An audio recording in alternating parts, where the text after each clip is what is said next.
سعید چاربرج.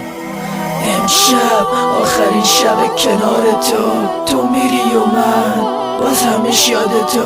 امشب میخوام به یه سال بکشه این افغان پسرک نزار سیگار بکشه.